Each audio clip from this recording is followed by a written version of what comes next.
Hi hello. നമുക്കേ ഒരു ബ്ലൗസിൻ്റെ ബാക്കിൽ ഡോറിയിലൊക്കെ വയ്ക്കുന്ന ടാസൽസ് ഇല്ലേ, അതെങ്ങനെ ഉണ്ടാക്കണേ നോക്കാം. 5 ഇഞ്ച് വീതിയിലും 5 ഇഞ്ച് നീളത്തിലുമുള്ള ഒരു മെറ്റീരിയൽ എടുക്കുക. അത് ഇങ്ങനെ കോണായിട്ട് മടക്കിയതിന് ശേഷം വീണ്ടും ഒന്നും കൂടി കോണായിട്ട് മടക്കുക.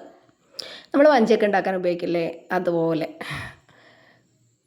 ഇങ്ങനെ മടക്കിയെടുക്കുക. അതിൻ്റെ അരികൊക്കെ എക്സ്ട്രാ നിൽക്കുന്നുണ്ടെങ്കിൽ കട്ട് ചെയ്ത് മാറ്റണേ.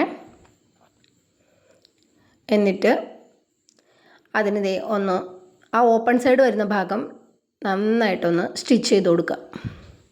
കെട്ടിട്ട് സ്റ്റിച്ച് ചെയ്തെടുത്താൽ മതി. ഇങ്ങനെ സ്റ്റിച്ച് ചെയ്തെടുത്തതിന് ശേഷം ഗോൾഡൻ കളർ ഒരു ഡോറിയാണ് കേട്ടോ ഞാൻ എടുത്തിരിക്കുന്നത്. ഇത് മീഷോയിൽ നിന്ന് മേടിച്ചതാണ് കേട്ടോ. നല്ല സ്ട്രോങ് ആണ്, കുഴപ്പമൊന്നുമില്ല, നന്നായിട്ട് യൂസ് ചെയ്യാൻ പറ്റുന്നുണ്ട്.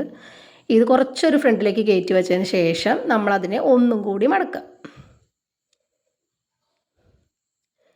എന്നിട്ട് ആ ഓപ്പൺ ഭാഗത്ത് ഒരു സ്റ്റിച്ചും കൂടി കൊടുക്കുക. ഒരു സ്റ്റിച്ചോട് കൊടുത്തതിന് ശേഷം അതിൻ്റെ എക്സ്ട്രാ വരുന്ന ഭാഗങ്ങളൊക്കെ കട്ട് ചെയ്ത് മാറ്റിയിട്ട് അത് ബാക്കിലേക്ക് മറയ്ക്കുക. അപ്പോൾ അതേ വള്ളിയിൽ പിടിച്ചൊന്ന് വലിച്ചു കഴിഞ്ഞാൽ ഇതൊരു ചെറിയൊരു ഫ്ലവറിൻ്റെ ഇതളിൽ വരുന്നൊരു പോലത്തെ നമുക്കൊരു ടാസൽസ് ഉണ്ടാക്കിയെടുക്കാൻ പറ്റും. ഇതിൻ്റെ ഗുണം എന്താണെന്ന് വെച്ച് കഴിഞ്ഞാൽ ഇതിനകത്തുനിന്ന് പൊടിപ്പും തൊങ്ങലും ഈ സ്റ്റിച്ച് ചെയ്യാത്ത ഭാഗങ്ങൾ നൂലെഴുന്ന് പോകുക അങ്ങനത്തെ പ്രശ്നങ്ങളൊന്നും ഉണ്ടാവില്ല. ഈ ഒരു ബ്ലൗസിൽ കൊടുക്കാൻ വേണ്ടിയിട്ടാണ് കേട്ടോ ഞാൻ ആ ലാക്ടൻ ഉണ്ടാക്കിയിട്ടുള്ളത്. ഇതിൻ്റെ ബാക്കിൽ ഒരു ഡിസൈനർ ബ്ലൗസായിട്ടാണ് ചെയ്തിരിക്കുന്നത്. ഈ ഡമ്മിക്ക് അത്ര അത് പാകമല്ല കേട്ടോ, കസ്റ്റമർക്ക് കറക്റ്റായിരുന്നു. അപ്പോൾ ഇത് ഇതുപോലെ ഇങ്ങനെ വലിച്ച് കെട്ടുകയാണ് ചെയ്യുക. അപ്പോൾ അതിൻ്റെ 4 എണ്ണം വേണമായിരുന്നു. ആ 4 എണ്ണം ലാക്ടൻ ഉണ്ടാക്കിയെടുത്തതാണ് കേട്ടോ ഇപ്പോൾ നിങ്ങൾ കണ്ടത്.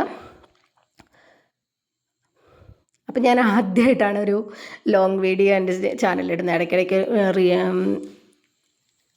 ഷോർട്സൊക്കെ ഇടാറുണ്ടെങ്കിൽ ഇതുവരെ ഇട്ടിട്ടില്ല. നിങ്ങൾക്ക് എൻ്റെ വീഡിയോ ഇഷ്ടമാവുകയാണെങ്കിൽ എന്ത് ചെയ്യണം, ഒന്ന് സബ്സ്ക്രൈബ് ചെയ്യണം. കൂടുതൽ ലൈക്കും കമൻറ്റും ചെയ്യാൻ മറക്കരുത്. അപ്പോൾ വീണ്ടും പുതിയ വീഡിയോസൊക്കെ കാണുന്നത് വരേക്കും ബൈ ബൈ.